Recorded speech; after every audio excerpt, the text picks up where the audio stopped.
What's up guys, Jeff here from Worldwide Cyclery, and today we're going to go over what is the difference between a RockShox Yari, Lyriq, and Pike. Let's get into it.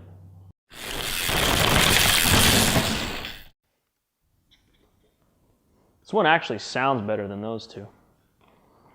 Hey guys, Jeff from Worldwide Cyclery here, and you may have wondered what's the difference between a RockShox Pike, Yari, and Lyriq forks. So they all look pretty similar, as you can tell. They have some subtle differences to them, and we're going to get into that today.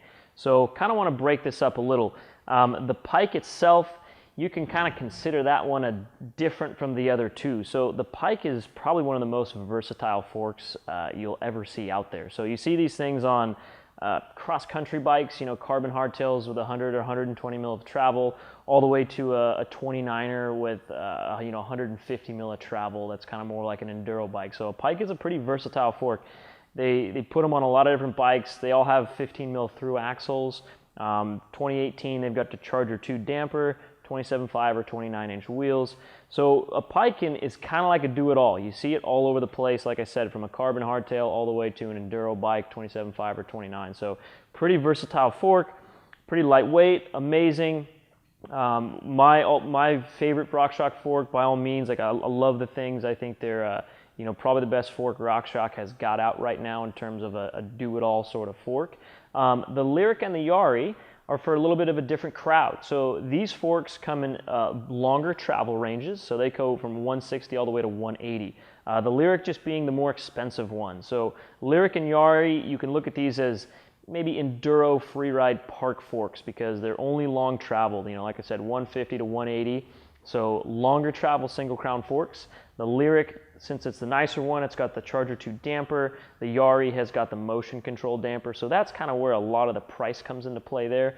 A little bit different materials on the Yari, so it's going to be a little bit heavier than the Lyriq. But these two forks, they're for the longer travel bike, all around aggressive stuff. So they both do have 15 mil axles, just like the Pike.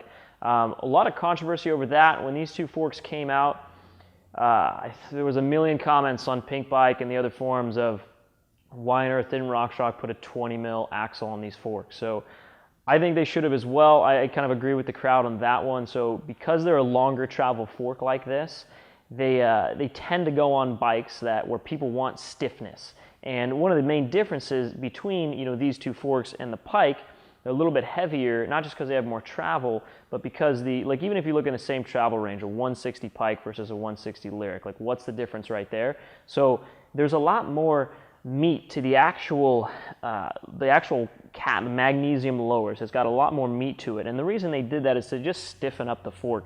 So forks flex a lot, whether they're flexing backwards or flexing sideways. They do have flex to them while you're riding the thing, especially if you're riding it hard, hitting rock gardens, jumping, hitting drops, that sort of stuff. That's when you're going to see more flex in forks. And the Lyriq and the Yari have got a lot more meat to the lowers to stiffen things up. So the next step in making it even more stiff would be to do a 20 mil axle. So again, don't know why RockShox chose to stick these things with 15 mil axles, or at least not give us the option, but they did. It's still going to be a stiffer fork than a Pike. Whether you're going to notice that, probably not. Depends on how big you are. I'm a smaller guy at 150 pounds. I can't even tell the difference. They're a little bit heavier. To me, I can't get these things to flex. They both feel rock solid to me. It's a 35 mil stanchion all across these three. So I don't notice that. We have plenty of customers that do. Some guys that are racing at Duro at a really high level that are heavier guys that are causing more fork flex than your typical rider. Those guys love the Lyriq because of how stiff it is. So that stiffness is what's adding the weight, and that's part of what draws certain people to the Lyriq. If you're looking at the same travel range that a Pike comes in, another reason if you're looking at 180 mil travel, you obviously kind of have to go with a Lyriq or a Yari because the Pike doesn't come in that. So that stiffness adds a little bit of weight. It's just adding more meat to the lowers on this thing. Those are kind of the key differences there. So Pike is your do-it-all, almost can do everything. Tons of bikes you'll see Pikes on anywhere. They go from 100 all the way to 160 as far as travel, whereas the Yaris and the Lyriqs go from 150 to 180. And again, the stiffness is the main thing. The Yari is the cheaper version of a Lyriq. It's pretty simple, very similar in design and look, and the damper is going to be the main difference between the Lyric and the Yari. And with that, price is a major factor. So we're going to drop a link to our blog post for all of this information, and you can look at all the specs side by side as far as pricing and weights of the different sizes, 27.5, 29, all the different travel ranges, all those little specs and pricing and all that sort of stuff. We're going to drop a link below the video where you can check that out. That's important stuff to look at. Price is a big thing. The Pike's kind of in between. The Lyric's a pretty expensive fork. The Yari is a cheaper version of the Lyric. The Pike tends to fall, right in the middle there. So that's kind of the difference between these three forks. So which one's right for you? Kind of depends on the bike you're building.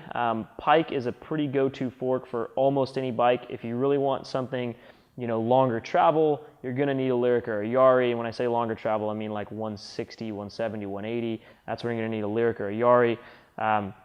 Or if you're a bigger guy and you really want stiffness, and you say your bike's got a 150 travel fork on it, and you're thinking about upgrading.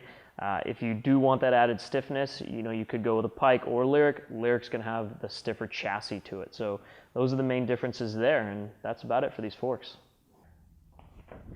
Forgot something. If you guys liked the video, subscribe, like, comment, share it, whatever.